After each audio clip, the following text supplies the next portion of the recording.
폭락할 가능성이 높다는 거죠. 그리고 나스닥의 시가총액 비중이 너무 커요. 나스닥 시총의 50% 이상이 상위 7개 기술주, 뭐 엔비디아, 테슬라, 뭐 메타, 구글 이런 7개에 집중돼 있어서 이들의 지수가 하락을 하게 되면 나스닥 전체 지수에 큰 하락을 불러올 수 있다라는 거죠. 자, 그리고 좌측 하단에 보시게 되면 모더나라고 지금 제약주죠. 뭐 모더나 다들 아시겠지만 1번 구간, 차트상 1번 코로나 쇼크가 발생을 하니까 모더나라는 기업이 코로나19 제약주 테마를 타고 대략적으로 한 2000% 이상 상승을 했다가 현재 그 2000% 상승 직전 대략적으로 한 20불 초반부터 상승을 하기 시작했어요. 2000% 이상을. 그리고 한 500불까지 갔는데 현재 그 구간까지 위치해 있고, 물론 주가가 떨어진다고 해서 더 안 떨어지는 건 아닌데, 현재 모더나 같은 경우는 이제 기술적 분석상 뭐 방이 자주 들어오시게 되면 모더나가 기술적 분석상 어느 구간에 위치해 있고 앞으로 어떤 식으로 상승할 가능성이 높은지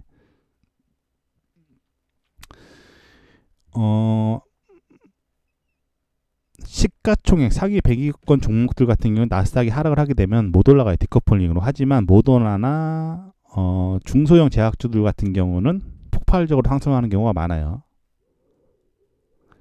폭락장에서도 급등하는 주식은 나오죠. 폭락장에서도 급등하는 주식은 나오고, 제가 여러 종목을 분석을 했을 때 현재로서는 제가 보는 관점으로는 모더나가 이렇게 보이고, 현재가 대비 한 지지를 받고 상승을 하게 되면 한 400%에서 한 500% 정도까지는 상승할 가능성이 높고, 또 좋게 보고 있는 주식은 모더나도 있고, 모자이크 컴퍼니, 에그플레이션 관련주죠. 지구온난화 그로 인한 작황 감소가 일어나게 되면 에그플레이션 테마주가 움직이기 시작하게 되는데, 그 미국 쪽에서 에그플레이션 대장주가 모자이크 컴퍼니고, 모자이크 컴퍼니를 따라서 커플링으로 움직이는 국내 주식의 에그플레이션 관련주는 한일사료예요.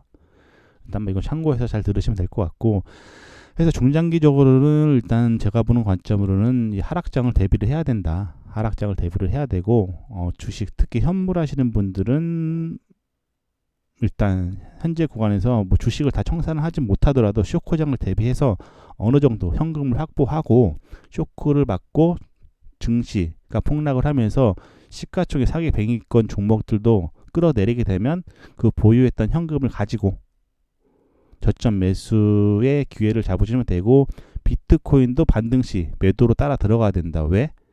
단기적으로 디커플링으로 움직일 수 있어도 과거에 1, 2, 3, 4 관세 쇼크 폭락까지 단기적으로 디커플링으로 움직일 수 있어도 이 중장기적으로는 다 커플링으로 움직였다라는 거죠. 커플링 움직이를 했기 때문에 비트코인 또한 반등 시 매도 포지션으로 길게 끌고 가는 전략으로 대응하시는 게 맞아 보이고, 일단 뭐 단기 매매를 하시는 분은 오른쪽은 나스닥 100 차트니까 이건 뭐 30분 봉이나 1시간 분봉상에서 당일 뭐 단기 지지나 단기 저항 구간을 제가 작도를 하고 설명을 써 놓을 테니까 이거를 보시고 대응을 하시면 될 것 같고, 일단은 제가 바라보는 뷰는 중장기적으로는 조정장을 대비를 해야 되는 시점이다. 이 상승은 점진적 상승이지만 이 시장 자체는 항상 불확실성을 내재를 안고 움직이고 있죠. 상승은 점진적 상승이고 불확실성은 한방이죠. 자, 4번에서 증시가 트럼프 관세 쇼크를 막고 폭락을 시킬 때 보시게 되면은 앞전에 과거의 계단식 상승을 단 몇 주 만에 폭락을 시켰고, 현재 전쟁에도 불구하고 버티고 있지만, 이제 뭐 가장 크게 다가올 불확실성, 뭐 저 같은 경우는 7월 일본 이제 거래일수로 한 이제 얼마 안 남았죠. 7월 말쯤에 잡혀 있는데, 일단 가장 뭐 제가 예측하는 거죠. 정확한 뭐 일본이 금리를 안 올릴 수도 있고, 뭐 7월달에 일본이 금리를 안 올린다고 하더라도 회의를 하죠. 뭐 FOMC도 마찬가지고 금리 발표를 하고 추후에 앞으로 어떤 식으로 금리 정책을 펼치겠다. 뭐 7월달에 단적으로 일본 쪽에서 금리를 동결시킨다고 하더라도 일본 총재, 중앙은행 총재가 금리 발표 후에 이번에는 금리를 동결시켰지만 다음번에는 금리를 인상할 가능성이 높다라고 하면 엔캐리 트레이드 청산수쿠가 나올 가능성이 높고, 그로 인해서 전 세계 증시가 다시 한번 불확실성으로 빠져들 가능성이 높다라는 거죠. 그래서 현재는 현금 확보를 하는 게 높다. 특히 현물 하시는 분들은 현금을 확보하시는 게 좋고, 이 선물, 나스닥이나 기타 등등, 나스닥 포함 증시 포지션은 선물을 매매하시는 분들은 반등시 매도, 반등시 매도, 어쩌면 결대로 치는 거, 추세 방향대로 반등시 매도로 진입하는 게 맞아 보이고, 일단 매수도 또 진입할 수 있겠지만 매수 같은 경우는 손절 라인을 철저히 잡고 대응을 하시는 게 맞아 보이는 시점이에요. 일단 궁금한 거 있으시면 채팅창에 남겨놓으시고, 일단 그래서 현재로서는 잘 대응하시는 게 좋다. 순간 잘못 판단해서 자산이 순간적으로 줄어들 수 있는 시점이기 때문에 일단 잘 대응하시면 좋을 것 같고, 물론 제가 한 지금 분석이 틀릴 수는 있어요. 틀릴 수는 있지만 일단은 참고해서 들으실 것만 참고해서 잘 들으시면 되고, 일단은 방송 기술적 분석상 마지막으로 이유는 딱 한 가지예요. 이 3번 구간 기술적 분석상 1, 2, 3, 4, 5번 구간 1번, 2번 추세선을 작도를 해서 3번 구간에 갖다 붙이고 4번 구간에서 나스닥 기술적 분석상 가장 강한 동각 추세 저항 돌파를 실패 후에 관세 쇼크를 맞고 폭락을 했고, 중국 관세 유예를 시켜준다고 해서 V자 반등을 일으켜서 V자 반등 상세를 유지를 해서 전고까지 상승을 했지만 전고를 돌파한다고 하더라도 위로 바로 4번에서 연결되는 저항 라인까지 얼마 안 남았다는 거죠. 이 말은 다시 말해서 위로 상승 공간이 얼마 안 남았다는 거죠. 이 말은 다시 말해서 5번 시나리오대로 증시가 하락을 하게 되면 현물 또한 나스닥을 따라서 폭락할 가능성이 높다는 거죠. 그래서 일단 잘들 대응하시고 일단 좋은 결과 있으시면 좋겠습니다. 현재 이란과 이스라엘의 전면전을 인해서 시장의 불확실성이 확대된 시점에 일단 미국까지 개입을 하면서 일단 불확실성이 더 확대된 시점이죠. 자, 보시는 트레이딩뷰 큰 차트는 나스닥 컴포지트 인덱스 차트이고, 오른쪽 하얀색 박스 차트는 나스닥 인덱스 100 차트인데, 일단 대부분 나스닥 인덱스 100 차트를 많이 보시는데, 사실상 나스닥 컴포지트 인덱스 차트랑 나스닥 인덱스 차트는 같은 방향으로 움직이긴 해요. 같은 방향으로 움직이긴 하는데, 이 장기적인 추세에 있어서는 나스닥 100 인덱스 차트보다는 나스닥 컴포지트 인덱스 차트가 조금 더 잘 맞기 때문에 현재 저 같은 경우는 나스닥 컴포지트 인덱스 차트를 보고 대응을 하고 있는 시점이고, 그럼 나스닥 컴포지트 인덱스랑 나스닥 100 차트랑은 뭐가 틀리냐? 일단 나스닥 컴포지트 인덱스 차트 같은 경우는 나스닥 증권거래소에 상장된 약 3,700개 기업의 시가총액을 가중지수로 나타내는 거죠. 그러니까 3,700개의 이 시가총액을 평단가로 나타낸다고 보시면 돼요. 물론 여기에도 나스닥 기술주에 포함되어 있는 시가총액 상위 종목, 애플, 테슬라, 엔비디아 같은 빅테크 기업이 큰 비중을 차지하긴 해요. 그리고 나스닥 100 인덱스 차트는 보시는 숫자와 같이 나스닥 증권거래소에 상장된 비공용 부분의 시가총액 100위권의 가중방식 평단가를 나타낸 거죠.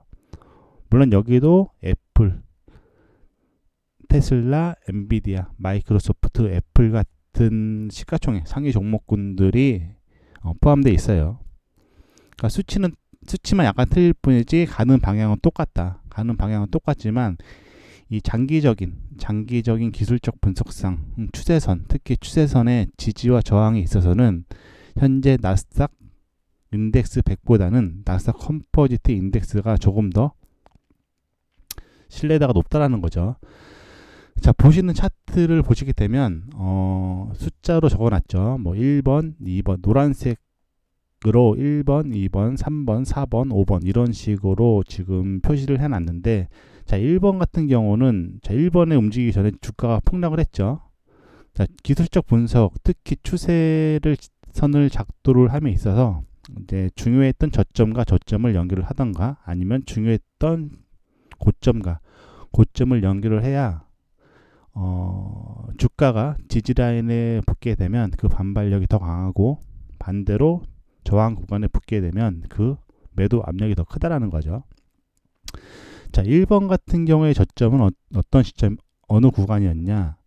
직전에 코로나 쇼크가 발생을 하면서 전 세계 증시가 폭락을 했죠.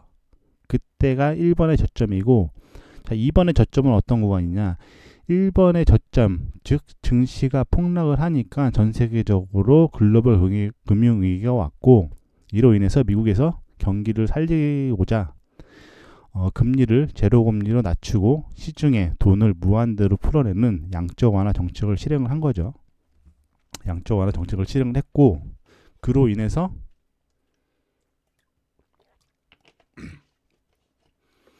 시중에 유동성 자금이 폭발을 했죠. 시중에 유동성 자금이 폭발을 하면서 갈 곳 없는 유동성 자금이 전 세계 증시 및 비트코인에 유입이 되면서 이 3번 구간, 1번에서 3번 구간까지 증시 및 비트코인을 끌어올렸죠. 비트코인을 끌어올렸고, 그로 인해서 양적 완화인 화폐 가치 하락으로 인한 소비자 물가, 인플레이션이 폭발을 하니까 3번 구간에서 시중에 유동성 자금을 풀어내는 금리 인상 정책을 펼친 거예요. 자, 1번과 2번을 작도를 해서 동일선상으로 움직이는 추세선을 작도를 해서 이 3번 구간에 갖다 붙인 거죠. 1번과 2번에 1번 코로나 쇼크의 저점과 2번 금리 인상 쇼크의 저점을 작도를 먼저 하는 거죠. 1번과 2번의 작도를 먼저 하고 동일선상으로 움직인 추세선을 복사를 해서 3번 구간에 갖다 붙이게 되면, 자, 3번에서 금리 인상 쇼크를 맞고 2번 구간까지 폭락을 했지만 금리 인상 쇼크를 시장에서 완화를 시키고 나서 다시 4번 구간까지 끌어올렸다는 거죠. 어떻게 보면 3번이 미국 증시 나스닥 1차 신고가고 4번 구간이 미국 증시 나스닥이 2번 신고가 있는데, 두 번째 신고가 있는데, 자, 4번 구간에서 잘 보시게 되면 어떻게 보면 기술적 분석상 위에 써놨죠. 녹색 글씨로 1번 나스닥 기술적 분석상 가장 강한 동각 추세 상단 저항을 돌파 실패 후 결국은 4번 구간에서 버티다가 트럼프의 관세 쇼크 리스크를 맞고 2번 관세 쇼크를 맞고 폭락을 했죠. 차라리 저때 관세 쇼크 폭락을 맞고 하락을 했을 때 이 1번, 2번, 5번으로 연결되는 추세선 하단까지 지지를 해서 내려왔으면은 좀 좋았지만, 2번 구간에 관세 쇼크를 맞고 전 세계 증시가 폭락을 하니까 트럼프가 말을 바꿔버렸죠. 미국 채권의 매도세가 폭발하니까 트럼프가 이렇게 놔두면 좀 불안하겠다라고 생각을 해서 관세를 전 세계적으로 특히 중국의 관세를 유예를 시켜줬죠. 그러면서 V자 반등이 나온 시점이었어요. V자 반등이 나온 시점이었는데,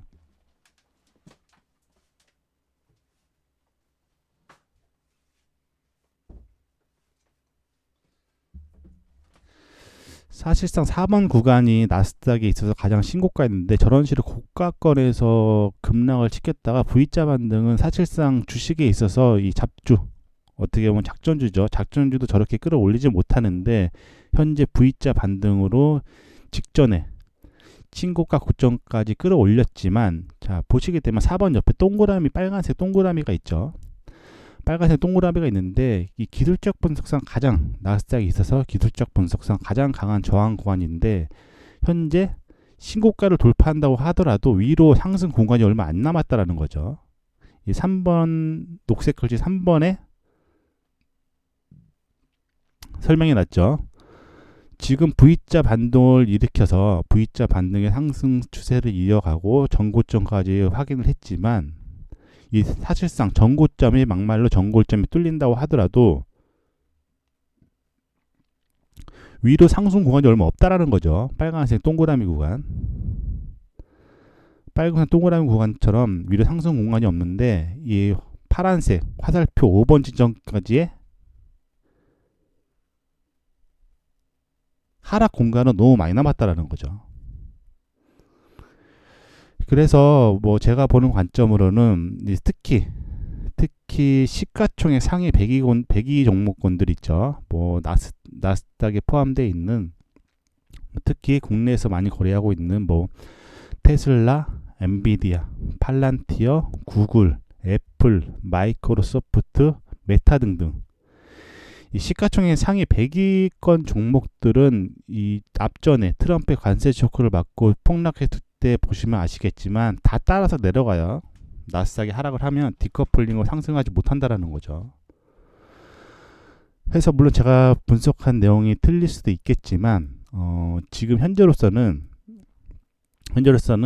이 주식의 비중을 줄여서 현금을 확보를 한 뒤에 다시 한번 나스닥이 쇼크를 받고 뭐 관세 쇼크의 저점이나 아니면 추세선 하단 5번 구간까지 하락을 하게 되면 그 현금을 보유했던 현금을 매수를 하게 되면 훨씬 더 본인의 평단가를 확연히 끌어낼 수 있다라는 거죠. 현재 뭐 전체적인 저 같은 경우는 뭐 나스닥 지수 포함 뭐 유로존 뭐 니케이 기타 전 세계 증시를 매도 포지션을 잡고 있는데 상단이죠. 지금 매도 수량이 457개 정도 되는데 일단 증시 자체는 미국이 대장주이기 때문에 미국 증시가 빠지게 되면 뭐 아시아, 유럽들도 다 빠지죠. 뭐 중국 포함. 그래서 현재 본인이 주식, 뭐 현물을 보유하고 있으면 제 생각이 한데 이 주식을 전체적으로 손질을 하지 못한다면 이 주식의 보유 비중을 줄여서 일단 현금을 확보하고 이 폭락장 어떻게 보면 쇼크장을 대비를 해야죠. 하락장을 대비를 해야 되는 시점이 맞아 보이고 뭐 선물 뭐 나스닥 선물이나 뭐 니케이 선물 아니면 뭐 항생 기타 등등 선물을 매매하시는 분들은 일단 가급적 반등시 매도 방향으로 저 같은 경우는 지금 현재 중장기적으로 좀 큰 폭으로 하락할 거라 보고 있기 때문에 반등시 매도 방향으로 진입을 하는 게 맞고 일단 매수는 가급적 진입을 하는 게 맞아 보이진 않고 그래도 하락 중에 뭐 지지 라인은 나올 거 아니에요. 지지 라인이 나오게 되면 손절 라인을 좀 짧게 잡고 진입을 하는 게 맞아 보이는 시점이고 일단 매도 포지션은 좀 길게 포지션을 이제 추세 방향대로 끌고 가면서 수익을 극대화하는 전략으로 대응하시는 게 맞아 보이는 시점이에요. 그리고 또 이러신 분들 있죠. 강성주주들 주식을 그냥 팔기는 쉽고 계속 가지고 그냥 주식을 계속 보유하고자 하시는 분들도 있는데 시장에서는 해칭 전략이라고 해요. 이제 본인의 주식이 현재 만약에 나스닥이 하락을 해서 그로 인해서 커플링으로 미국의 시가총액 상위 100위권 종목들이 하락을 하게 되면 이 주식은 손실이죠. 왜냐하면 나스닥과 커플링으로 움직이기 때문에. 그럼 이 선물 매도 포지션을 취하는 거죠. 주식의 현재 매수 포지션을 그대로 잡고 있대 이 나스닥 선물 매도 포지션을 취하는 거죠. 자, 이렇게 되면 주식이 하락을 하게 되면 주식 하락으로 인한 손실을 나스닥 하락이 따라가면서 나스닥은 지금 매도 포지션을 취하게 되면 하락하면 수익이 되는 거고 상승하게 되면 손실이 되는 거죠. 자, 주식이 하락을 하게 되면 주식 손실분을 나스닥 하락의 수익분이 따라가면서 일단은 세이브를 시키는 거죠. 손실을 만회를 시키면서 따라 들어가는 거죠. 반대로 주식이 오른다고 하더라도 주식이 올라오게 되면 주식의 평가 손실은 수익이죠. 수익이고 나스닥은 매도 포지션을 취했으니까 상승하게 되면은 손실인데 나스닥 손실분을 주식 상승으로 세이브를 시키는 거죠. 시장에서는 이제 해칭. 물론 뭐 수익이 나는 건 아니에요. 수익이 나는 그 전략은 아니고 손실이 났을 때 이 손실을 최소화하면서 시장에 따라 붙는 전략이라는 거죠. 자, 그리고 지금 비트코인도 대략적으로 한 770만 태도 정도 지금 포지션을 잡고 있는데 하나로 따지게 되면은 한 80억, 90억 정도, 한 90억 정도 되죠. 지금 비트코인하고 나스닥하고 지금 별개로 보시는 분들이 많은데 이 1번 구간부터 이 차트상에 보시는 코로나19 사태 때부터 보시게 되면 이 단기적으로 비트코인과 나스닥이 디커플링으로 움직일 수 있어도 큰 추세 방향상 상승 추세에 접어들게 되면 물론 나스닥이 먼저 갈 때도 있고 비트코인이 먼저 갈 수 있는데 결국은 같은 방향으로 움직였다는 거죠. 이미 과거에 1번, 1번, 3번, 2번, 4번 코로나 관세 쇼크까지 다 커플링으로 움직였어요. 단기적으로는 디커플링으로 움직였을 수도 있겠지만 중장기적으로는 커플링으로 움직였다는 거죠. 이 말은 다시 말해서 현재의 나스닥이 추가 상승을 이어가지 못하고 힘이 풀리면서 5번 구간까지 하락을 하게 되면 이 비트코인 또한 중장기적으로 나스닥을 따라서 하락할 가능성이 상당히 높다라는 거죠. 그래서 뭐 장기 흐름 포지션을 잡고 대응을 하실 분들은 트레이딩뷰 차트, 나스닥 컴포지트 인덱스 검은 차트를 보고 대응하시면 되고 단기 차트 오른쪽 흰색 나스닥 인덱스 차트죠. 나스닥 인덱스 차트 같은 경우는 지금 뭐 1시간 봉이나 30분 봉으로 인해서 일단 작동을 해서 뭐 그날 단기 지지와 저항 라인을 어떻게 예상 저항과 지지 라인이죠. 작동을 해 놓으니까 일단 뭐 단기 포지션, 뭐 데이 트레이딩을 하시는 분들은 오른쪽 흰색 나스닥 인덱스 100 차트를 보시고 대응하시면 될 것 같아요. 그리고 아까 말씀드렸다시피 지금 나스닥이 추세선 하단 5번 구간까지 하락을 하게 되면 이 시가총액 나스닥 시가총액 상위 100위권 종목은 100위 종목들이죠. 뭐 테슬라, 엔비디아, 애플, 팔란티어, 구글, 메타 등등은 현재가 대비 마이너스 30%에서 최대 마이너스 50%까지도 다시 한번 하락할 가능성이 높아요. 이 말은 다시 말해서 본인의 현재 전체 자산이 마이너스 30%에서 50%까지도 하락할 가능성이 높다라는 거죠. 물론 판단은 본인들이 잘 하시면 되겠지만 현재의 미국 증시 자체가 이 정상은 아니에요. 원래 과거에는 전쟁 불확실성, 뭐 이란과 이스라엘 뭐 전쟁 불확실성, 또 현재 미국도 개입을 했는데 이런 불확실성이 있게 되면은 증시는 완전히 폭락을 맞고 하락을 하는 게 맞는데 현재까지도 버티고 있다라는 거죠. 이 말은 다시 말해서 현재의 미국 증시가 정상은 아니라고 저는 판단을 하고 있다라는 거예요.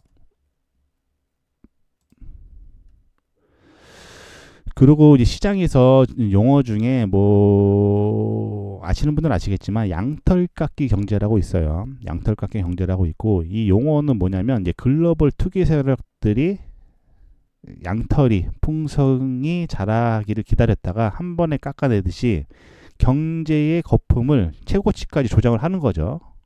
이 말 다시 말해서 지금 뭐 전쟁이 나도 계속 증시를 밀어 올리는 것 같은 시점이죠. 지금 전쟁 이슈가 있는데도 잘 버티고 있죠. 증시 같은 경우가 경제의 거품을 최고치까지 조정한 뒤에 뭐 유기를 유발해서 이 증시 같은 경우는 순간적으로 폭락을 시키는 거죠. 순간적으로 폭락을 하게 되면 겁먹은 개인 투자자들이 주식을 헐값에 팔고 이를 저렴이 매입하는 과정이죠. 과거에는 서브프라임 모기지, 그리고 코로나19 쇼크, 그리고 금리 인상 쇼크, 뭐 최근에는 트럼프 관세 쇼크죠. V자 반등. 그리고 뭐 정확하게 밑에 써놨는데 일단 7월 7월쯤에 지금 이건 옆에 오른쪽에 글로 써서 써놓을 텐데 7월 쪽에 7월 말쯤에 일본에서 일단 금리 발표가 있어요. 일단 과거에 두 변은 동결을 했고 7월에 인상할 가능성이 높다라고 하는데 2025년도 1월 달에 일본 은행이 기준금리를 0.25에서 0.5로 인상하면서 17년 만에 최고 수준을 기록을 했죠. 뭐 추가 인상이 7월에 이뤄질 가능성이 높고 그러면 금리가 0.75%로 상승하는 건데 이는 1995년 이후 최고치고 이렇게 되면 시장에서 엔캐리 트레이드 청산 쇼크가 일어날 가능성이 높아요. 자, 엔캐리 트레이드 청산 쇼크는 뭐냐? 원래는 일본이 제로금리 아니면 저금리였거든요. 이로 인해서 저금리 일본 엔화를 미국의 주식, 채권, 신흥국에 투자를 했는데 엔화가 금리들이 인상하면서 강세가 되게 되면 이 전 세계적으로 뿌려졌던 엔화 자금이 순간적으로 흡수가 되는 거죠. 일단 엔캐리 자금 트레이드 청산 쇼크가 왜 무섭냐면 현재 엔화 자금이 전 세계적으로 얼마만큼이 유입이 됐는지 글로벌 금융 투자사들도 모른다고 해요. 뭐 몇백조에서 몇천조까지 된다고 하는데 이는 사실상 엔캐리 청산 쇼크가 일어나봐야 안다고 하고 현재의 나스닥 PER 기준이죠. 2025년도 4월 기준으로 보시게 되면 나스닥의 평균 PER는 35배로 역사적 평균 20배에서 25배를 상회하고 엔캐리 트레이드 청산이 되게 되면 거품 붕괴가 일어나면서 폭락할 가능성이 높다는 거죠. 그리고 나스닥의 시가총액 비중이 너무 커요.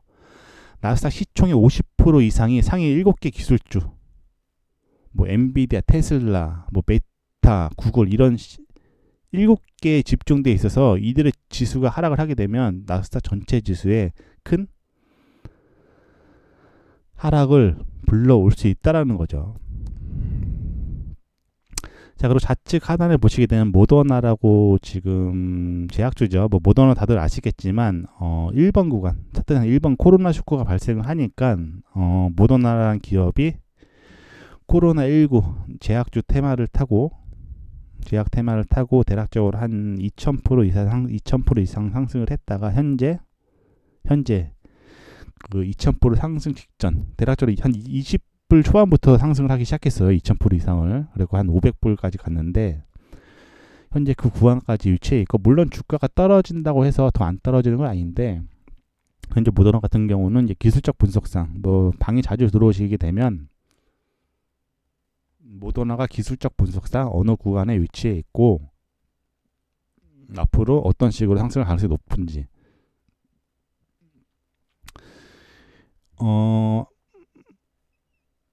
시가총액 상위 100위권 종목들 같은 경우는 나스닥이 하락을 하게 되면 못 올라가요. 디커플링으로. 하지만 모더나나 중소형 제약주들 같은 경우는 폭발적으로 상승하는 경우가 많아요.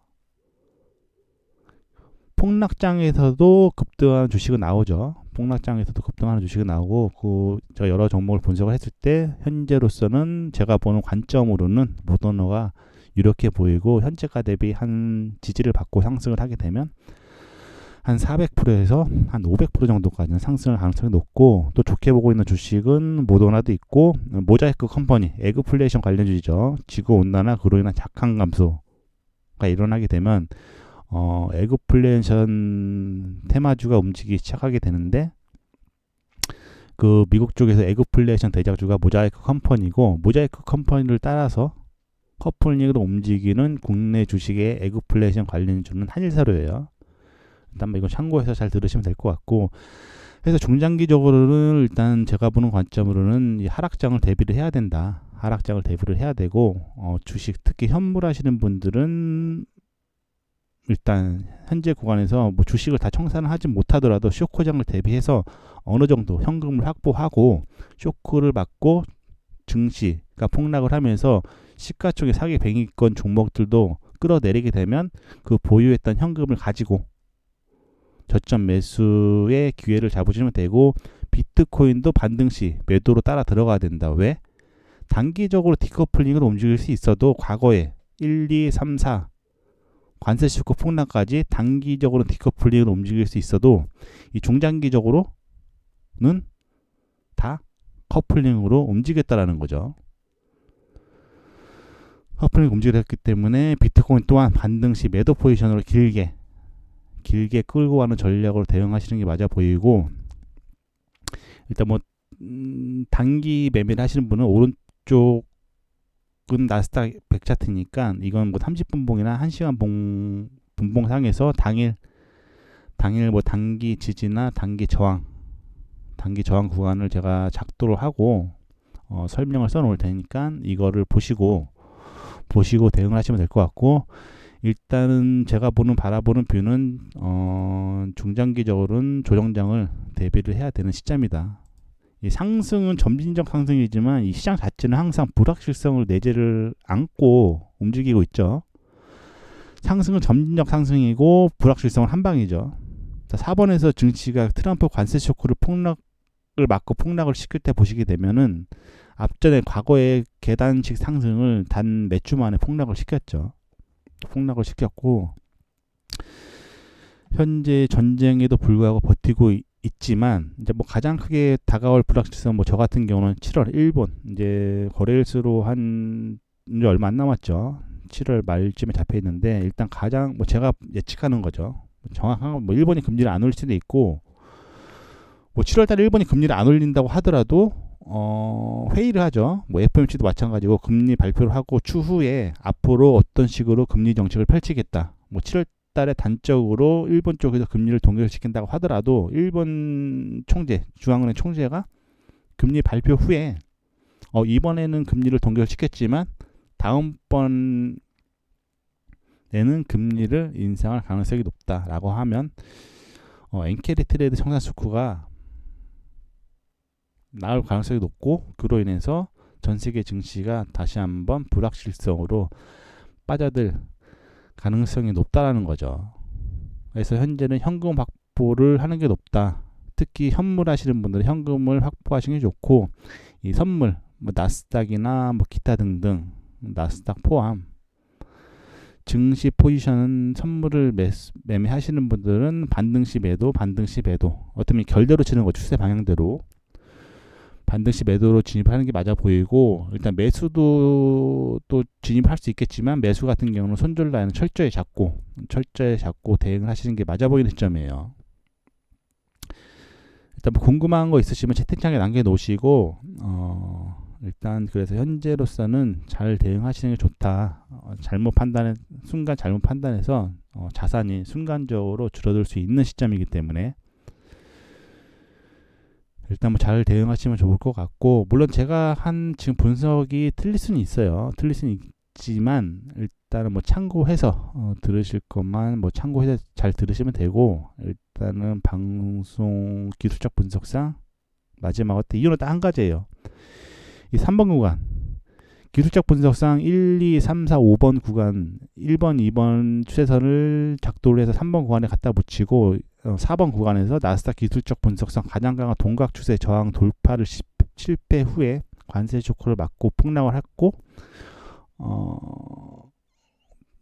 중국 관세 유예를 시켜준다고 해서 V자 반등을 일으켜서 V자 반등 상세를 유지를 해서 전고까지 상승을 했지만 전고를 돌파한다고 하더라도 위로 바로 4번에서 연결되는 저항 라인까지 얼마 안 남았다는 거죠. 이 말은 다시 말해서 위로 상승 공간이 얼마 안 남았다는 거죠.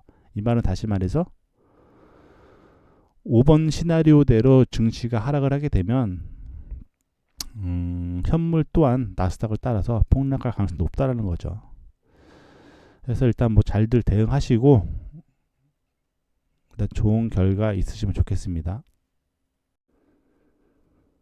현재 이란과 이스라엘의 전면전을 인해서 시장의 불확실성이 확대된 시점에 일단 미국까지 개입을 하면서 일단 불확실성이 더 확대된 시점이죠.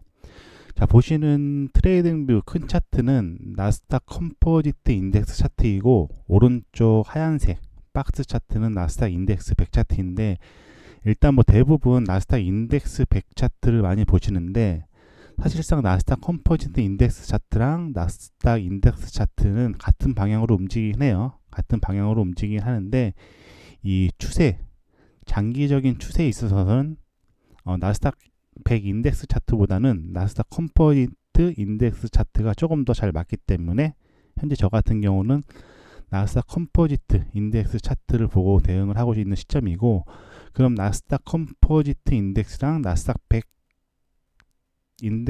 차트랑은 뭐가 틀리냐? 일단 나스닥 컴포지트 인덱스 차트 같은 경우는 나스닥 증권거래소에 상장된 약 3,700개 기업의 시가총액을 가중 지수로 나타내는 거죠. 그러니까 3,700개의 이 시가총액을 평단가로 나타낸다고 보시면 돼요. 물론 여기에도 나스닥 기술주에 포함되어 있는 시가총액 상위 종목, 뭐 애플, 테슬라, 엔비디아 같은 빅테크 기업이 큰 비중을 차지하긴 해요. 그리고 나스닥 100 인덱스 차트는 보시는 숫자와 같이 나스닥 증권거래소에 상장된 비공용 부분의 시가총액 100위권의 가중 방식, 평단가를 나타낸 거죠. 물론 여기도 애플, 테슬라, 엔비디아, 마이크로소프트, 애플 같은 시가총액 상위 종목군들이 포함되어 있어요. 그러니까 수치만 약간 틀릴 뿐이지 가는 방향은 똑같다. 가는 방향은 똑같지만 이 장기적인 기술적 분석상 추세선, 특히 추세선의 지지와 저항에 있어서는 현재 나스닥 인덱스 100보다는 나스닥 컴포지트 인덱스가 조금 더 신뢰도가 높다라는 거죠. 자, 보시는 차트를 보시게 되면 숫자로 적어놨죠. 뭐 1번, 2번 노란색으로 1번, 2번, 3번, 4번, 5번 이런 식으로 지금 표시를 해놨는데, 자 1번 같은 경우는 1번에 움직이기 전에 주가가 폭락을 했죠. 자, 기술적 분석, 특히 추세를 선을 작도를 함에 있어서 이제 중요했던 저점과 저점을 연결을 하던가, 아니면 중요했던 고점과 고점을 연결을 해야 주가가 지지라인에 붙게 되면 그 반발력이 더 강하고, 반대로 저항 구간에 붙게 되면 그 매도 압력이 더 크다라는 거죠. 자, 1번 같은 경우의 저점은 어떤 시점, 어느 구간이었냐? 직전에 코로나 쇼크가 발생을 하면서 전 세계 증시가 폭락을 했죠. 그때가 1번의 저점이고, 자, 2번의 저점은 어떤 구간이냐? 1번의 저점, 즉 증시가 폭락을 하니까 전 세계적으로 글로벌 금융위기가 왔고, 이로 인해서 미국에서 경기를 살리고자 금리를 제로금리로 낮추고 시중에 돈을 무한대로 풀어내는 양적 완화 정책을 실행을 한 거죠. 양적 완화 정책을 실행을 했고, 그로 인해서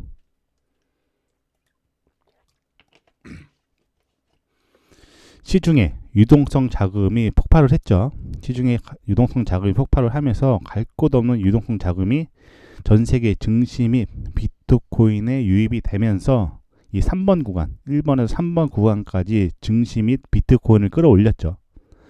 비트코인을 끌어올렸고, 그로 인해서 양적 완화인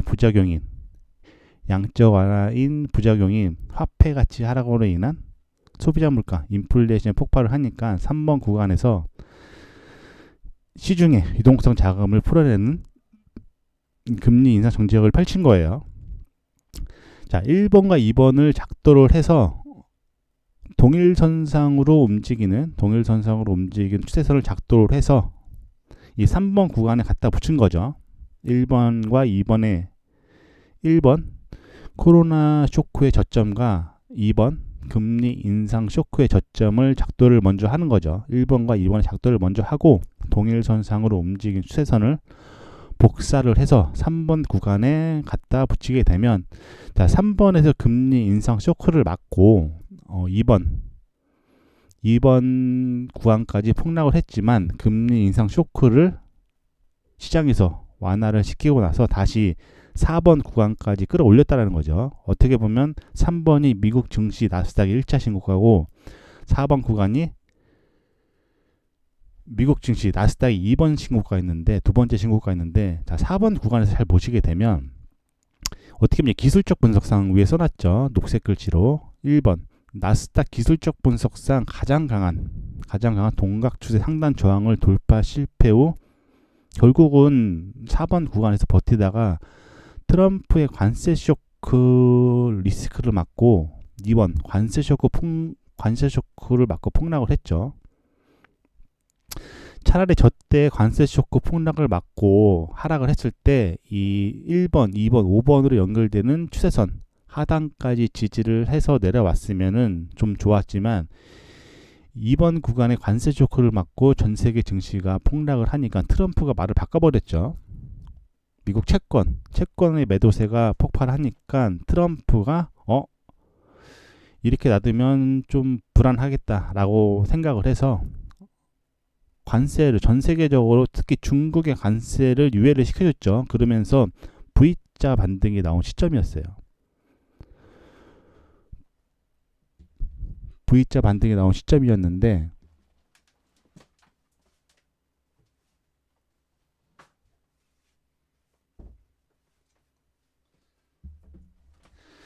사실상 4번 구간이 나스닥에 있어서 가장 신고가였는데, 저런 식으로 고가권에서 급락을 시켰다가 V자 반등은 사실상 주식에 있어서 이 잡주, 어떻게 보면 작전주죠. 작전주도 저렇게 끌어올리지 못하는데 현재 V자 반등으로 직전에 신고가 고점까지 끌어올렸지만, 자 보시게 되면 4번 옆에 동그라미, 빨간색 동그라미가 있죠. 빨간색 동그라미가 있는데, 이 기술적 분석상 가장 나스닥에 있어서 기술적 분석상 가장 강한 저항 구간인데, 현재 신고가를 돌파한다고 하더라도 위로 상승 공간이 얼마 안 남았다라는 거죠. 이 3번 녹색 글씨 3번에 설명이 났죠. 지금 V자 반동을 일으켜서 V자 반등의 상승 추세를 이어가고 전고점까지 확인을 했지만, 이 사실상 전고점이 막말로 전고점이 뚫린다고 하더라도 위로 상승 구간이 얼마 없다라는 거죠. 빨간색 동그라미 구간, 빨간색 동그라미 구간처럼 위로 상승 공간이 없는데, 이 파란색 화살표 5번 지점까지의 하락 공간은 너무 많이 남았다라는 거죠.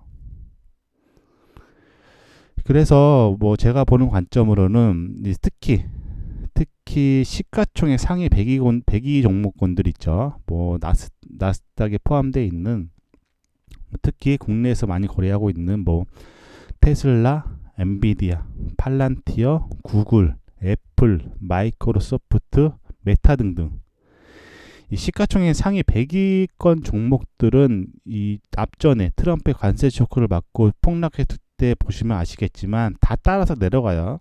나스닥이 하락을 하면 디커플링으로 상승하지 못한다라는 거죠. 그래서 물론 제가 분석한 내용이 틀릴 수도 있겠지만, 지금 현재로서는 이 주식의 비중을 줄여서 현금을 확보를 한 뒤에 다시 한번 나스닥이 쇼크를 맞고, 뭐 관세 쇼크의 저점이나 아니면 추세선 하단 5번 구간까지 하락을 하게 되면 그 현금을, 보유했던 현금을 매수를 하게 되면 훨씬 더 본인의 평단가를 확연히 끌어낼 수 있다라는 거죠.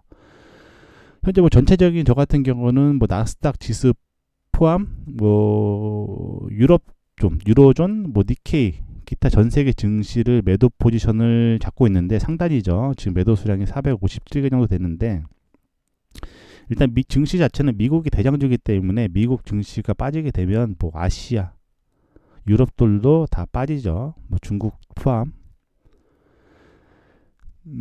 그래서 현재 본인이 주식, 뭐 현물을 보유하고 있으면 제 생각이 한데, 이 주식을 전체적으로 손질을 하지 못한다면 이 주식의 보유 비중을 줄여서 일단 현금을 확보하고, 이 폭락장, 어떻게 보면 쇼크장을 대비를 해야죠. 하락장을 대비를 해야 되는 시점이 맞아 보이고, 뭐 선물, 뭐 나스닥 선물이나 뭐 니케이 선물, 아니면 뭐 항생, 기타 등등 선물을 매매하시는 분들은 일단 가급적 반등 시 매도 방향으로, 저 같은 경우는 지금 현재 중장기적으로 좀 큰 폭으로 하락할 거라 보고 있기 때문에 반등 시 매도 방향으로 진입을 하는 게 맞고, 일단 매수는 가급적 진입을 하는 게 맞아 보이진 않고, 그래도 하락 중에 뭐 지지 라인은 나올 거 아니에요. 지지 라인이 나오게 되면 손절 라인을 좀 짧게 잡고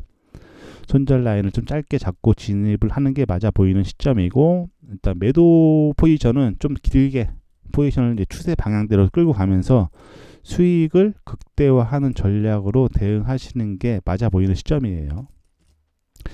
그리고 또 이러신 분들 있죠. 강성주주들. 주식을 그냥 팔기는 쉽고 계속 가지고 그냥 주식을 계속 보유하고자 하시는 분들도 있는데, 시장에서는 해칭 전략이라고 해요. 이제 본인의 주식이 현재 만약에 나스닥이 하락을 해서 그로 인해서 커플링으로 미국의 시가총액 상위 100위권 종목들이 하락을 하게 되면 이 주식은 손실이죠. 왜냐 나스닥과 커플링으로 움직이기 때문에. 그럼 이 선물 매도 포지션을 취하는 거죠. 주식의 현재 매수 포지션을 그대로 잡고 있대 이 나스닥 선물 매도 포지션을 취하는 거죠. 자, 이렇게 되면 주식이 하락을 하게 되면 주식 하락으로 인한 손실을 나스닥 하락이 따라가면서, 나스닥은 지금 매도 포지션을 취하게 되면 하락하면 수익이 되는 거고 상승하게 되면 손실이 되는 거죠. 자, 주식이 하락을 하게 되면 주식 손실분을 나스닥 하락의 수익분이 따라가면서 일단은 세이브를 시키는 거죠. 손실을 만회를 시키면서 따라 들어가는 거죠. 반대로 주식이 오른다고 하더라도 주식이 올라오게 되면 주식의 평가 손실은 수익이죠. 수익이고 나스닥은 매도 포지션을 취했으니까 상승하게 되면은 손실인데, 나스닥 손실분을 주식 상승으로 세이브를 시키는 거죠. 시장에서는 이제 해칭. 물론 뭐 수익이 나는 건 아니에요. 수익이 나는 그 전략은 아니고, 손실이 났을 때 이 손실을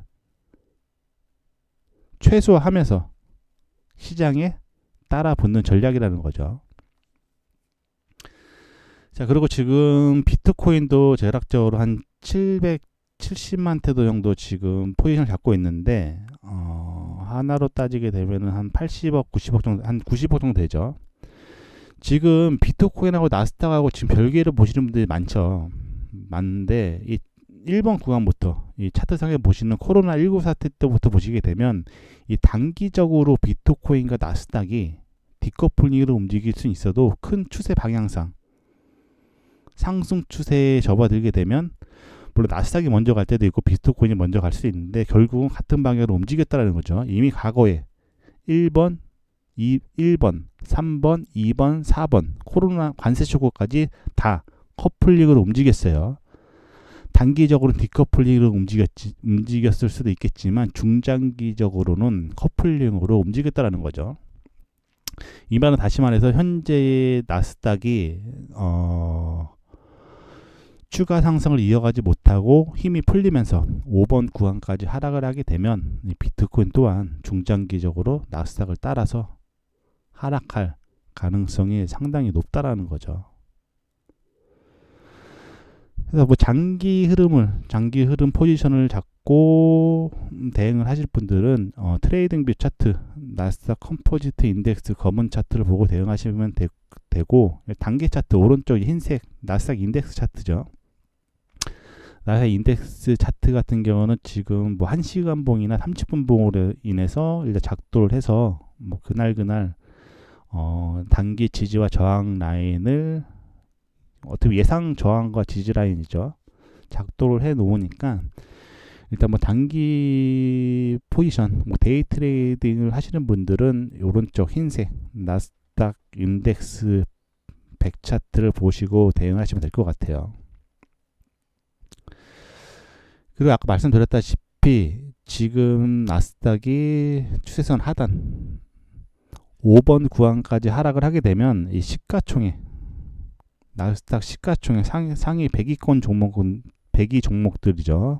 뭐 테슬라, 엔비디아, 애플, 팔란티어, 구글, 메타 등등은 현저가 대비 마이너스 30%에서 최대 마이너스 50%까지도 다시 한번 하락할 가능성이 높아요. 이 말은 다시 말해서 본인의 현재 전체 자산이 마이너스 30%에서 50%까지도 하락할 가능성이 높다라는 거죠.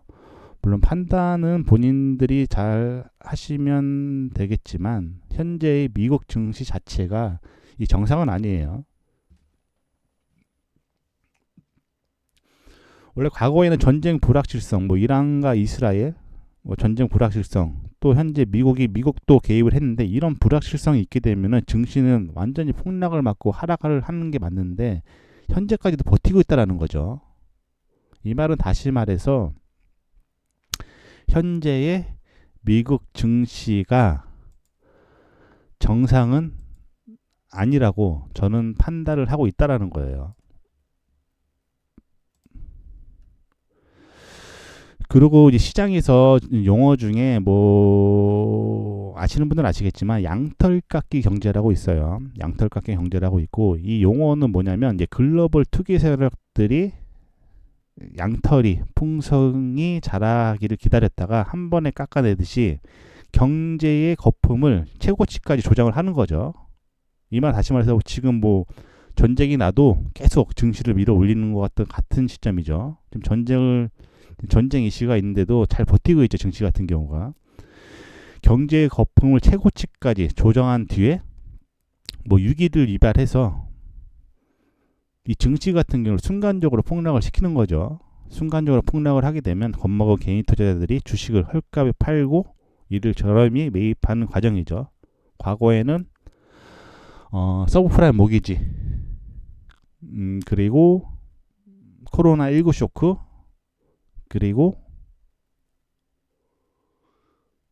금리 인상 쇼크, 뭐 최근에는 트럼프 관세 쇼크죠. V자 반등. 그리고 뭐 정확하지 밑에 써놨는데 일단 7월쯤에 지금 이건 옆에 오른쪽에 글로 써서 써놓을 텐데 일단 7월 말쯤에 일본에서 일단 금리 발표가 있어요.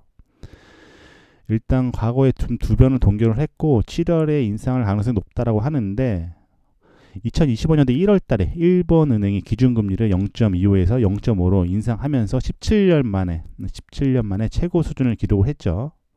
뭐 추가 인상이 7월에 이뤄질 가능성이 높고 그러면 금리가 0.75%로 상승하는 건데 이는 1995년 이후 최고치죠. 최고치고 이렇게 되면 시장에서 엔캐리 트레이드 청산 쇼크가 일어날 가능성이 높아요. 자, 엔캐리 트레이드 청산 쇼크는 뭐냐? 원래는 일본이 제로금리 아니면 저금리였거든요. 이로 인해서 저금리 일본 엔화를 미국의 주식, 채권, 신흥국에 투자를 했는데 엔화가 금리들이 인상하면서 강세가 되게 되면 이 전 세계적으로 뿌려졌던 엔화 자금이 순간적으로 흡수가 되는 거죠. 일단 엔캐리 자금 트레이드 청산 쇼크가 왜 무섭냐면 현재 엔화 자금이 전 세계적으로 얼마만큼이 유입이 됐는지 글로벌 금융 투자사들도 모른다고 해요. 뭐 몇백 조에서 몇천 조까지 된다고 하는데 이는 사실상 엔캐리 청산 쇼크가 일어나봐야 안다고 하고 현재의 나스닥 PER 기준이죠. 2025년도 4월 기준으로 보시게 되면 나스닥의 평균 PER는 35배로 역사적 평균 20배에서 25배를 상회하고 엔캐리 트레이드 청산이 되게 되면 거품 붕괴가 일어나면서 폭락할 가능성이 높다는 거죠. 그리고 나스닥의 시가총액 비중이 너무 커요. 나스닥 시총의 50% 이상이 상위 7개 기술주, 뭐 엔비디아, 테슬라, 뭐 메타, 구글 이런 7개에 집중돼 있어서 이들의 지수가 하락을 하게 되면 나스닥 전체 지수에 큰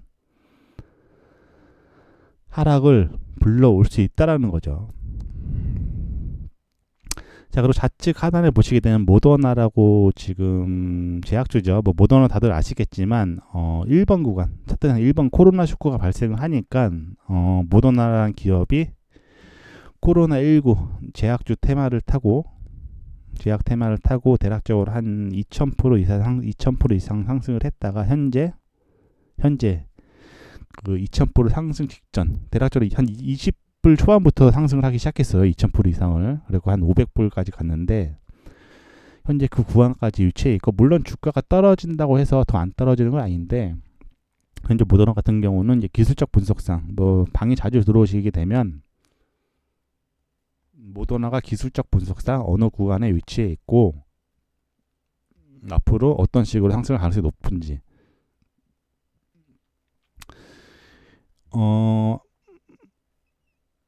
시가총액 상위 100위권 종목들 같은 경우는 나스닥이 하락을 하게 되면 못 올라가요. 디커플링으로. 하지만 모더나나 중소형 제약주들 같은 경우는 폭발적으로 상승하는 경우가 많아요.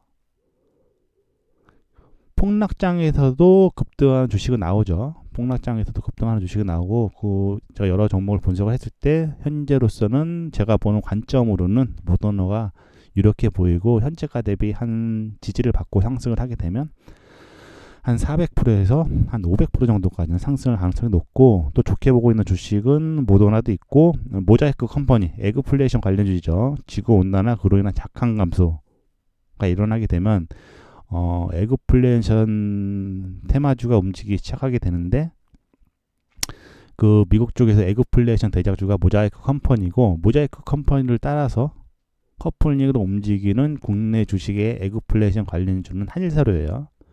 일단 이건 참고해서 잘 들으시면 될 것 같고, 그래서 중장기적으로는 일단 제가 보는 관점으로는 이 하락장을 대비를 해야 된다. 하락장을 대비를 해야 되고, 주식 특히 현물 하시는 분들은 일단 현재 구간에서 뭐 주식을 다 청산을 하지 못하더라도 쇼크장을 대비해서 어느 정도 현금을 확보하고, 쇼크를 받고 증시가 폭락을 하면서 시가총액 상위 100위권 종목들도 끌어내리게 되면 그 보유했던 현금을 가지고 저점 매수의 기회를 잡으시면 되고, 비트코인도 반등시 매도로 따라 들어가야 된다. 왜?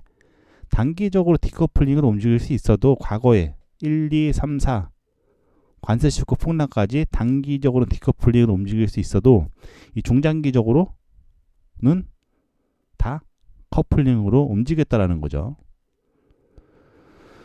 커플링 움직였기 때문에 비트코인 또한 반등시 매도 포지션으로 길게 끌고 가는 전략으로 대응하시는 게 맞아 보이고, 일단 뭐 단기 매매를 하시는 분은 오른쪽은 나스닥 100 차트니까 이건 뭐 30분봉이나 1시간 분봉상에서 당일 뭐 단기 지지나 단기 저항 구간을 제가 작도를 하고 설명을 써 놓을 테니까 이거를 보시고 대응을 하시면 될 것 같고, 일단은 제가 바라보는 뷰는 중장기적으로는 조정장을 대비를 해야 되는 시점이다. 이 상승은 점진적 상승이지만 이 시장 자체는 항상 불확실성을 내재를 안고 움직이고 있죠. 상승은 점진적 상승이고 불확실성은 한방이죠. 자, 4번에서 증시가 트럼프 관세 쇼크를 막고 폭락을 시킬 때 보시게 되면은 앞전에 과거의 계단식 상승을 단 몇 주 만에 폭락을 시켰죠. 폭락을 시켰고, 현재 전쟁에도 불구하고 버티고 있지만, 이제 뭐 가장 크게 다가올 불확실성, 뭐 저 같은 경우는 7월 일본 이제 거래일수로 한 이제 얼마 안 남았죠. 7월 말쯤에 잡혀 있는데, 일단 가장 뭐 제가 예측하는 거죠. 정확한 건 뭐 일본이 금리를 안 올릴 수도 있고, 뭐 7월달에 일본이 금리를 안 올린다고 하더라도 회의를 하죠. 뭐 FOMC도 마찬가지고 금리 발표를 하고 추후에 앞으로 어떤 식으로 금리 정책을 펼치겠다. 뭐 7월달에 단적으로 일본 쪽에서 금리를 동결시킨다고 하더라도 일본 중앙은행 총재가 금리 발표 후에 이번에는 금리를 동결시켰지만 다음번에는 금리를 인상할 가능성이 높다라고 하면 엔케리 트레이드 청산 수쿠가 나올 가능성이 높고, 그로 인해서 전 세계 증시가 다시 한번 불확실성으로 빠져들 가능성이 높다라는 거죠. 그래서 현재는 현금 확보를 하는 게 높다. 특히 현물 하시는 분들은 현금을 확보하시는 게 좋고, 이 선물, 뭐 나스닥이나 뭐 기타 등등, 나스닥 포함 증시 포지션은 선물을 매매하시는 분들은 반등시 매도, 어떻게 결대로 치는 거, 추세 방향대로 반등시 매도로 진입하는 게 맞아 보이고, 일단 매수도 또 진입할 수 있겠지만 매수 같은 경우는 손절 라인을 철저히 잡고 대응을 하시는 게 맞아 보이는 시점이에요. 일단 뭐 궁금한 거 있으시면 채팅창에 남겨놓으시고, 일단 그래서 현재로서는 잘 대응하시는 게 좋다. 순간 잘못 판단해서 자산이 순간적으로 줄어들 수 있는 시점이기 때문에 일단 뭐 잘 대응하시면 좋을 것 같고, 물론 제가 한 지금 분석이 틀릴 수는 있어요. 틀릴 수는 있지만 일단은 뭐 참고해서 들으실 것만 뭐 참고해서 잘 들으시면 되고, 일단은 방송 기술적 분석상 마지막으로 이유는 딱 한 가지예요. 이 3번 구간 기술적 분석상 1, 2, 3, 4, 5번 구간 1번, 2번 추세선을 작도를 해서 3번 구간에 갖다 붙이고 4번 구간에서 나스닥 기술적 분석상 가장 강한 동각 추세 저항 돌파를 실패 후에 관세 쇼크를 맞고 폭락을 했고, 중국 관세 유예를 시켜준다고 해서 V자 반등을 일으켜서 V자 반등 상세를 유지를 해서 전고까지 상승을 했지만 전고를 돌파한다고 하더라도 위로 바로 4번에서 연결되는 저항 라인까지 얼마 안 남았다는 거죠. 이 말은 다시 말해서 위로 상승 공간이 얼마 안 남았다는 거죠. 이 말은 다시 말해서 5번 시나리오대로 증시가 하락을 하게 되면 현물 또한 나스닥을 따라서 폭락할 가능성이 높다는 거죠. 그래서 일단 뭐 잘들 대응하시고 일단 좋은 결과 있으시면 좋겠습니다. 현재 이란과 이스라엘의 전면전으로 인해서 시장의 불확실성이 확대된 시점에 일단 미국까지 개입을 하면서 일단 불확실성이 더 확대된 시점이죠.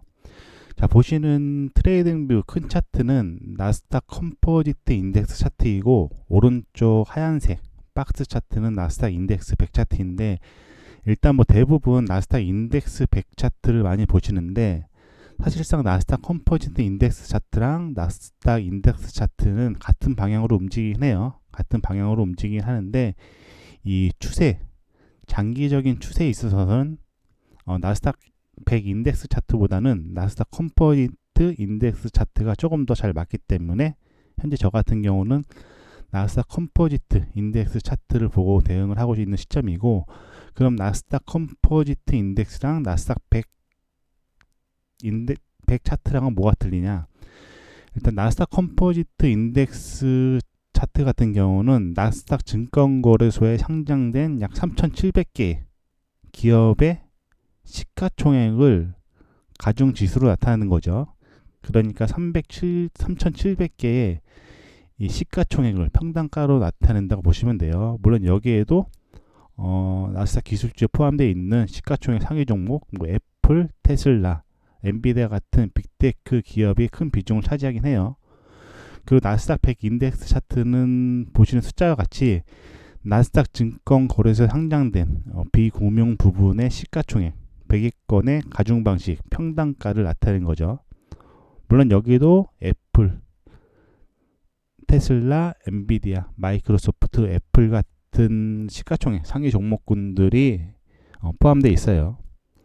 그러니까 수치만 약간 틀릴 뿐이지 가는 방향은 똑같다. 가는 방향은 똑같지만 이 장기적인 기술적 분석상 추세선, 특히 추세선의 지지와 저항에 있어서는 현재 나스닥 인덱스 100보다는 나스닥 컴포지트 인덱스가 조금 더 신뢰도가 높다라는 거죠. 자, 보시는 차트를 보시게 되면 숫자로 적어놨죠. 뭐 1번, 2번 노란색으로 1번, 2번, 3번, 4번, 5번 이런 식으로 지금 표시를 해놨는데, 자 1번 같은 경우는 1번에 움직이기 전에 주가가 폭락을 했죠. 자, 기술적 분석, 특히 추세를 선을 작도를 함에 있어서 이제 중요했던 저점과 저점을 연결을 하던가 아니면 중요했던 고점과 고점을 연결을 해야 주가가 지지라인에 붙게 되면 그 반발력이 더 강하고, 반대로 저항 구간에 붙게 되면 그 매도 압력이 더 크다라는 거죠. 자, 1번 같은 경우의 저점은 어떤 시점, 어느 구간이었냐? 직전에 코로나 쇼크가 발생을 하면서 전 세계 증시가 폭락을 했죠. 그때가 1번의 저점이고, 자, 2번의 저점은 어떤 구간이냐? 1번의 저점, 즉 증시가 폭락을 하니까 전 세계적으로 글로벌 금융위기가 왔고, 이로 인해서 미국에서 경기를 살리고자 금리를 제로금리로 낮추고 시중에 돈을 무한대로 풀어내는 양적 완화 정책을 실행을 한 거죠. 양적 완화 정책을 실행을 했고, 그로 인해서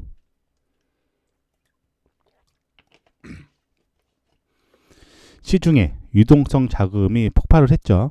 시중에 유동성 자금이 폭발을 하면서 갈 곳 없는 유동성 자금이 전 세계 증시 및 비트코인에 유입이 되면서 이 3번 구간, 1번에서 3번 구간까지 증시 및 비트코인을 끌어올렸죠. 비트코인을 끌어올렸고 그로 인해서 양적 완화인 화폐 가치 하락으로 인한 소비자 물가, 인플레이션 폭발을 하니까 3번 구간에서 시중에 유동성 자금을 풀어내는 금리 인상 정책을 펼친 거예요. 자, 1번과 2번을 작도를 해서 동일선상으로 움직이는 추세선을 작도를 해서 이 3번 구간에 갖다 붙인 거죠. 1번과 2번에 1번 코로나 쇼크의 저점과 2번 금리 인상 쇼크의 저점을 작도를 먼저 하는 거죠. 1번과 2번의 작도를 먼저 하고 동일선상으로 움직인 추세선을 복사를 해서 3번 구간에 갖다 붙이게 되면, 자, 3번에서 금리 인상 쇼크를 맞고 2번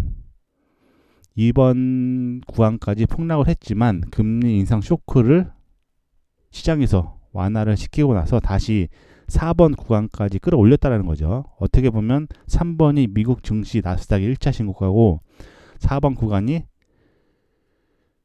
미국 증시 나스닥이 2번 신고가 있는데, 두 번째 신고가 있는데, 자, 4번 구간에서 잘 보시게 되면 어떻게 보면 기술적 분석상 위에 써놨죠. 녹색 글씨로 1번 나스닥 기술적 분석상 가장 강한 동각 추세 상단 저항을 돌파 실패 후 결국은 4번 구간에서 버티다가 트럼프의 관세 쇼크 리스크를 맞고 2번 관세 쇼크를 맞고 폭락을 했죠.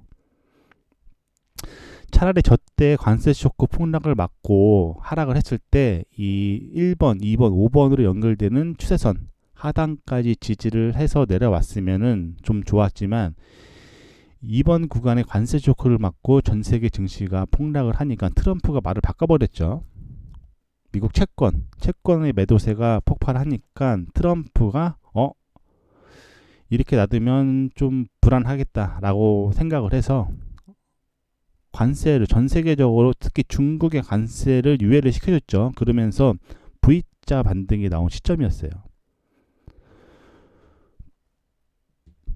V자 반등이 나온 시점이었는데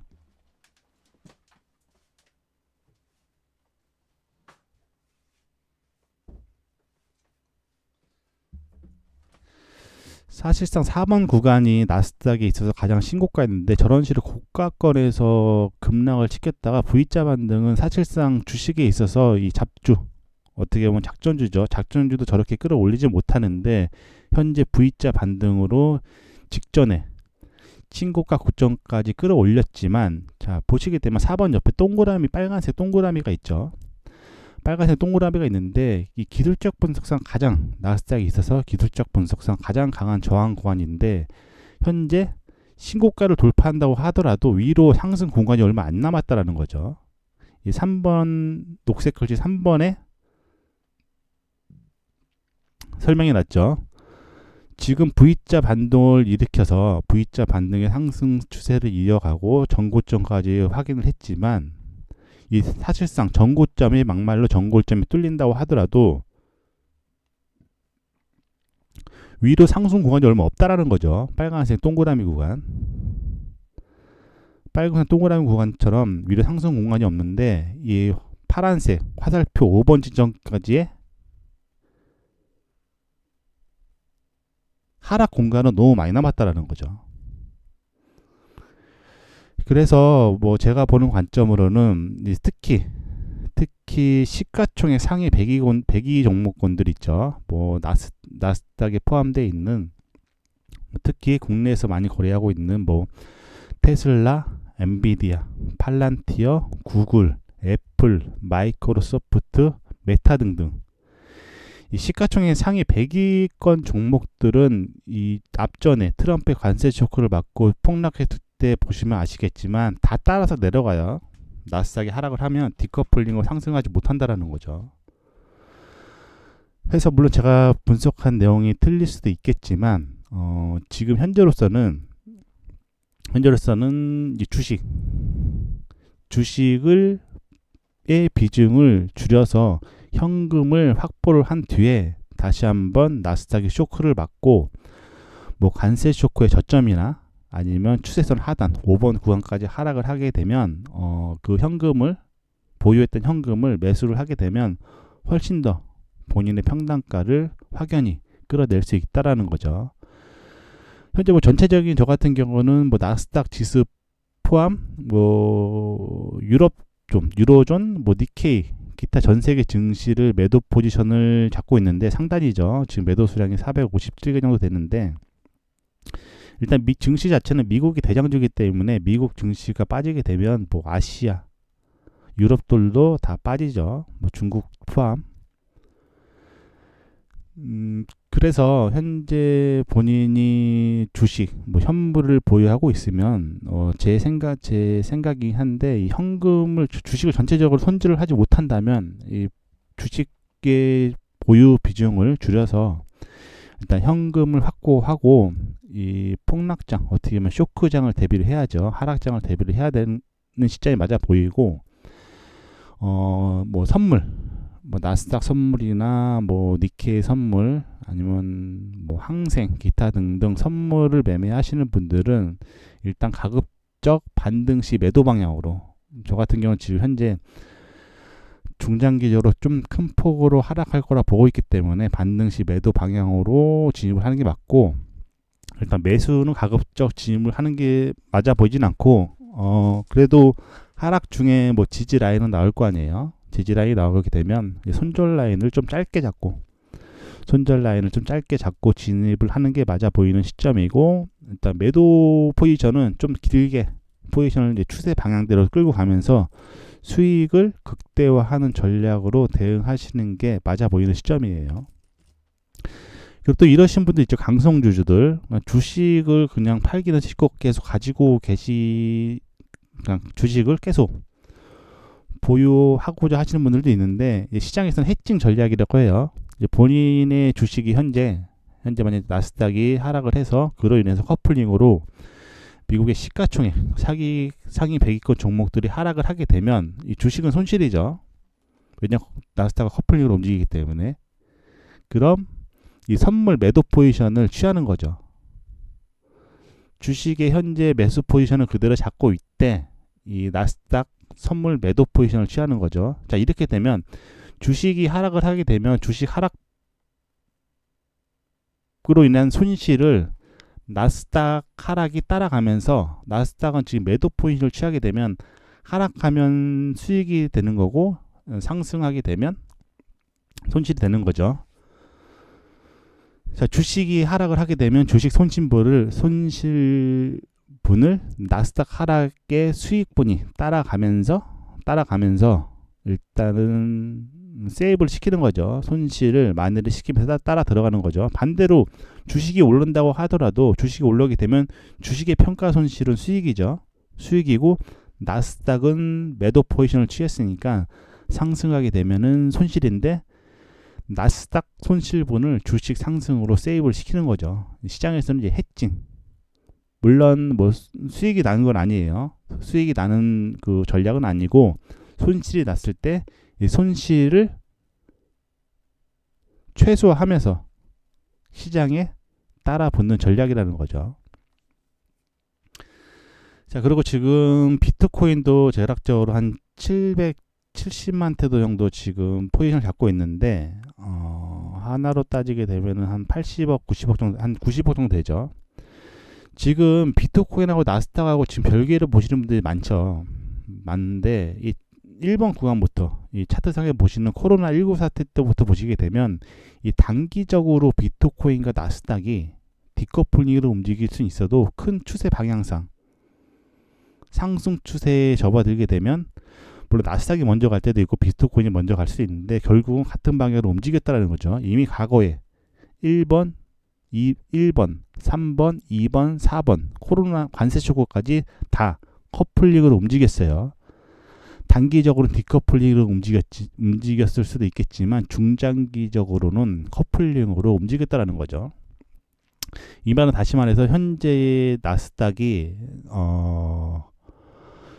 추가 상승을 이어가지 못하고 힘이 풀리면서 5번 구간까지 하락을 하게 되면 이 비트코인 또한 중장기적으로 나스닥을 따라서 하락할 가능성이 상당히 높다라는 거죠.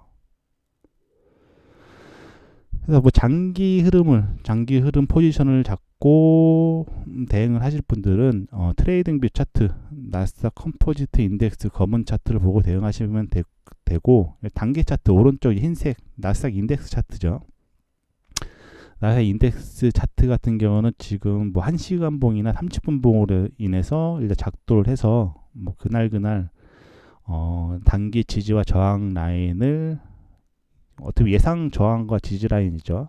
작동을 해 놓으니까 일단 뭐 단기 포지션, 뭐 데이 트레이딩을 하시는 분들은 오른쪽 흰색 나스닥 인덱스 100 차트를 보시고 대응하시면 될 것 같아요. 그리고 아까 말씀드렸다시피 지금 나스닥이 추세선 하단 5번 구간까지 하락을 하게 되면 이 시가총액 나스닥 시가총액 상위 100위권 종목은 100위 종목들이죠. 뭐 테슬라, 엔비디아, 애플, 팔란티어, 구글, 메타 등등은 현저가 대비 마이너스 30%에서 최대 마이너스 50%까지도 다시 한번 하락할 가능성이 높아요.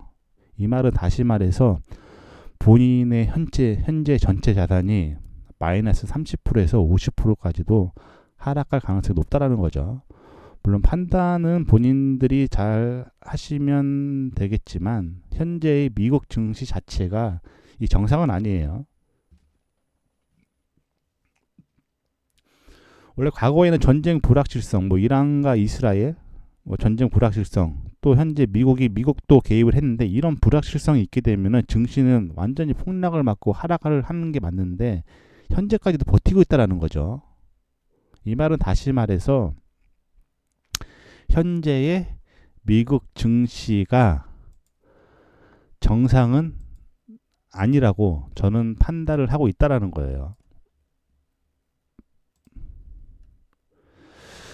그리고 이제 시장에서 용어 중에 뭐 아시는 분들은 아시겠지만 양털깎기 경제라고 있어요. 양털깎기 경제라고 있고, 이 용어는 뭐냐면 이제 글로벌 투기 세력들이 양털이 풍성이 자라기를 기다렸다가 한 번에 깎아내듯이 경제의 거품을 최고치까지 조정을 하는 거죠.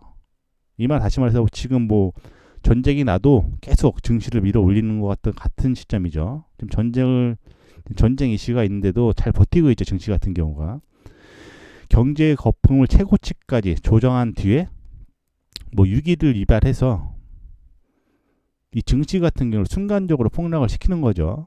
순간적으로 폭락을 하게 되면 겁먹은 개인 투자자들이 주식을 헐값에 팔고 이를 저렴이 매입하는 과정이죠.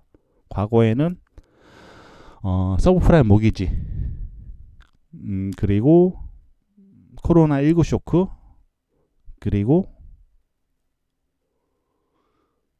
금리 인상 쇼크, 뭐 최근에는 트럼프 관세 쇼크죠. V자 반등.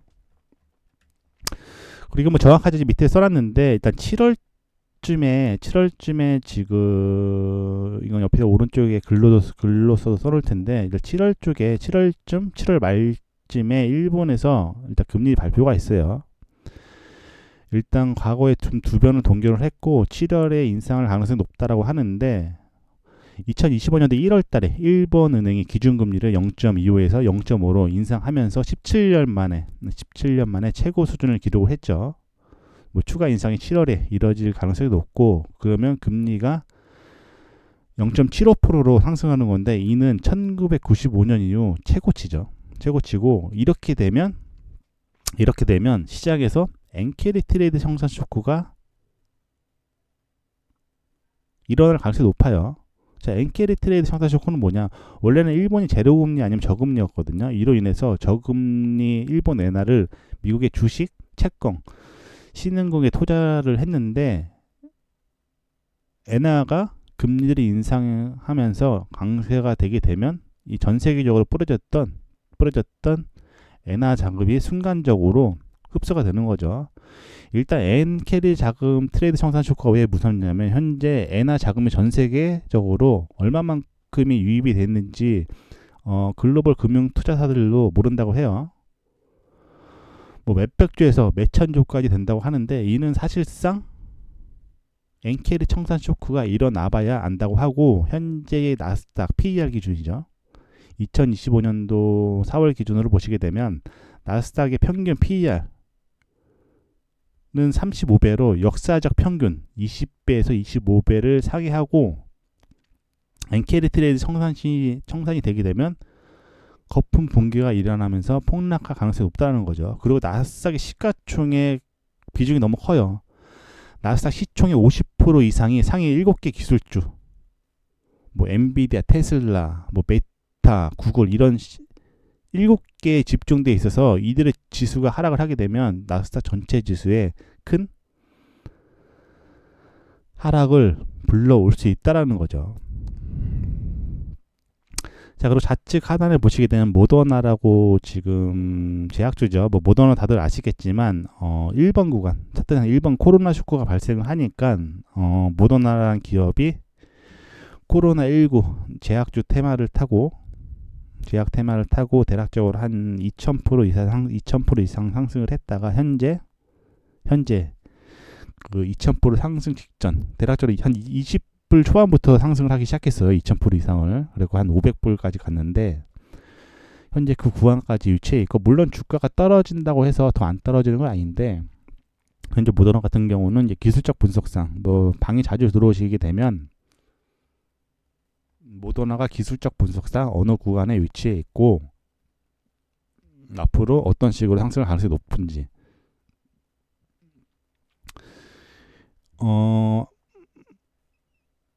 시가총액 상위 100위권 종목들 같은 경우는 나스닥이 하락을 하게 되면 못 올라가요. 디커플링으로. 하지만 모더나나 중소형 제약주들 같은 경우는 폭발적으로 상승하는 경우가 많아요.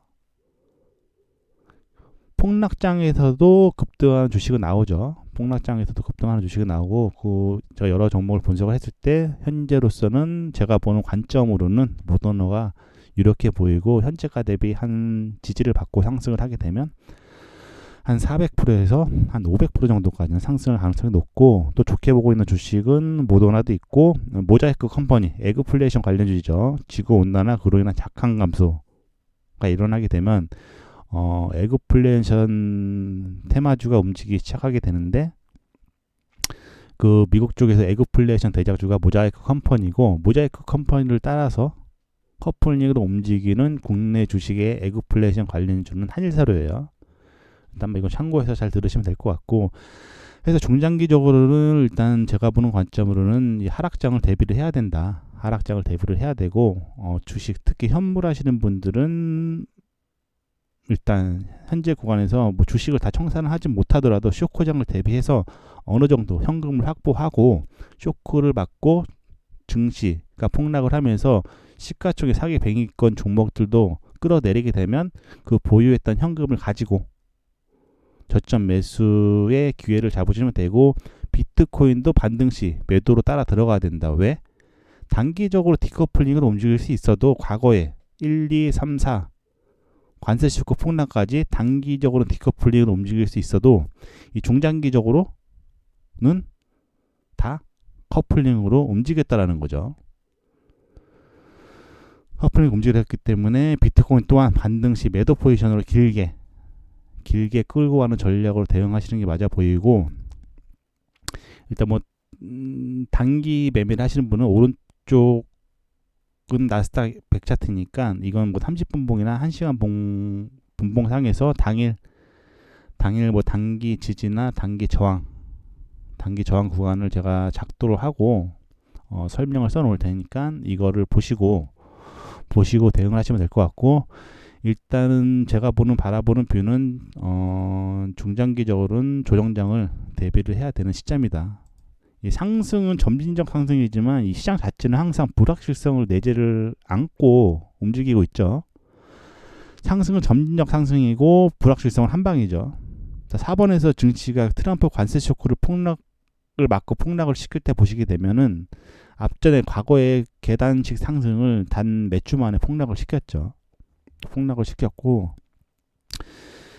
현재 전쟁에도 불구하고 버티고 있지만 이제 뭐 가장 크게 다가올 불확실성 뭐 저 같은 경우는 7월 일본 이제 거래일수로 한 이제 얼마 안 남았죠. 7월 말쯤에 잡혀 있는데 일단 가장 뭐 제가 예측하는 거죠. 정확한 건 뭐 일본이 금리를 안 올릴 수도 있고 뭐 7월달에 일본이 금리를 안 올린다고 하더라도 회의를 하죠. 뭐 FOMC도 마찬가지고 금리 발표를 하고 추후에 앞으로 어떤 식으로 금리 정책을 펼치겠다. 뭐 7월달에 단적으로 일본 쪽에서 금리를 동결시킨다고 하더라도 일본 총재, 중앙은행 총재가 금리 발표 후에 이번에는 금리를 동결시켰지만 다음번에는 금리를 인상할 가능성이 높다라고 하면 엔케리 트레이드 청산수쿠가 나올 가능성이 높고 그로 인해서 전 세계 증시가 다시 한번 불확실성으로 빠져들 가능성이 높다라는 거죠. 그래서 현재는 현금 확보를 하는 게 높다. 특히 현물 하시는 분들은 현금을 확보하시는 게 좋고 이 선물 뭐 나스닥이나 뭐 기타 등등 나스닥 포함 증시 포지션은 선물을 매매하시는 분들은 반등시 매도, 반등시 매도. 어떻게 보면 결대로 치는 거 추세 방향대로 반등시 매도로 진입하는 게 맞아 보이고 일단 매수도 또 진입할 수 있겠지만 매수 같은 경우는 손절 라인을 철저히 잡고 대응을 하시는 게 맞아 보이는 시점이에요. 일단 뭐 궁금한 거 있으시면 채팅창에 남겨놓으시고 일단 그래서 현재로서는 잘 대응하시는 게 좋다. 잘못 판단해서 자산이 순간적으로 줄어들 수 있는 시점이기 때문에 일단 뭐 잘 대응하시면 좋을 것 같고 물론 제가 한 지금 분석이 틀릴 수는 있어요. 틀릴 수는 있지만 일단은 뭐 참고해서 들으실 것만 뭐 참고해서 잘 들으시면 되고 일단은 방송 기술적 분석상 마지막으로 이유는 딱 한 가지예요. 이 3번 구간 기술적 분석상 1, 2, 3, 4, 5번 구간 1번, 2번 추세선을 작도를 해서 3번 구간에 갖다 붙이고 4번 구간에서 나스닥 기술적 분석상 가장 강한 동각 추세 저항 돌파를 실패 후에 관세 쇼크를 맞고 폭락을 했고 중국 관세 유예를 시켜준다고 해서 V자 반등을 일으켜서 V자 반등 상세를 유지를 해서 전고까지 상승을 했지만 전고를 돌파한다고 하더라도 위로 바로 4번에서 연결되는 저항 라인까지 얼마 안 남았다는 거죠. 이 말은 다시 말해서 위로 상승 공간이 얼마 안 남았다는 거죠. 이 말은 다시 말해서 5번 시나리오대로 증시가 하락을 하게 되면 현물 또한 나스닥을 따라서 폭락할 가능성이 높다는 거죠. 그래서 일단 뭐 잘들 대응하시고 일단 좋은 결과 있으시면 좋겠습니다. 현재 이란과 이스라엘의 전면전을 인해서 시장의 불확실성이 확대된 시점에 일단 미국까지 개입을 하면서 일단 불확실성이 더 확대된 시점이죠. 자, 보시는 트레이딩뷰 큰 차트는 나스닥 컴포지트 인덱스 차트이고 오른쪽 하얀색 박스 차트는 나스닥 인덱스 100 차트인데 일단 뭐 대부분 나스닥 인덱스 100 차트를 많이 보시는데 사실상 나스닥 컴포지트 인덱스 차트랑 나스닥 인덱스 차트는 같은 방향으로 움직이긴 해요. 같은 방향으로 움직이긴 하는데 이 추세, 장기적인 추세에 있어서는 나스닥 100 인덱스 차트보다는 나스닥 컴포지트 인덱스 차트가 조금 더 잘 맞기 때문에 현재 저 같은 경우는 나스닥 컴포지트 인덱스 차트를 보고 대응을 하고 있는 시점이고 그럼 나스닥 컴포지트 인덱스랑 나스닥 100 차트랑은 뭐가 틀리냐? 일단 나스닥 컴포지트 인덱스 차트 같은 경우는 나스닥 증권거래소에 상장된 약 3,700개 기업의 시가총액을 가중지수로 나타내는 거죠. 그러니까 3,700개의 이 시가총액을 평단가로 나타낸다고 보시면 돼요. 물론 여기에도 나스닥 기술주에 포함되어 있는 시가총액 상위 종목, 뭐 애플, 테슬라, 엔비디아 같은 빅테크 기업이 큰 비중을 차지하긴 해요. 그리고 나스닥 100 인덱스 차트는 보시는 숫자와 같이 나스닥 증권 거래소에 상장된 비금융 부분의 시가총액 100위권의 가중 방식 평단가를 나타낸 거죠. 물론 여기도 애플, 테슬라, 엔비디아, 마이크로소프트, 애플 같은 시가총액 상위 종목군들이 포함되어 있어요. 그러니까 수치는 수치만 약간 틀릴 뿐이지 가는 방향은 똑같다. 가는 방향은 똑같지만 이 장기적인 기술적 분석상 추세선, 특히 추세선의 지지와 저항에 있어서는 현재 나스닥 인덱스 100보다는 나스닥 컴포지트 인덱스가 조금 더 신뢰도가 높다라는 거죠. 자, 보시는 차트를 보시게 되면 숫자로 적어놨죠. 뭐 1번, 2번 노란색으로 1번, 2번, 3번, 4번, 5번 이런 식으로 지금 표시를 해놨는데, 자 1번 같은 경우는 자 1번에 움직이기 전에 주가가 폭락을 했죠. 자, 기술적 분석, 특히 추세를 선을 작도를 함에 있어서 이제 중요했던 저점과 저점을 연결을 하던가 아니면 중요했던 고점과 고점을 연결을 해야 주가가 지지라인에 붙게 되면 그 반발력이 더 강하고, 반대로 저항 구간에 붙게 되면 그 매도 압력이 더 크다라는 거죠. 자, 1번 같은 경우의 저점은 어떤 시점, 어느 구간이었냐? 직전에 코로나 쇼크가 발생을 하면서 전 세계 증시가 폭락을 했죠. 그때가 1번의 저점이고, 자, 2번의 저점은 어떤 구간이냐? 1번의 저점, 즉 증시가 폭락을 하니까 전 세계적으로 글로벌 금융위기가 왔고, 이로 인해서 미국에서 경기를 살리고자 금리를 제로금리로 낮추고 시중에 돈을 무한대로 풀어내는 양적 완화 정책을 실행을 한 거죠. 양적 완화 정책을 실행을 했고, 그로 인해서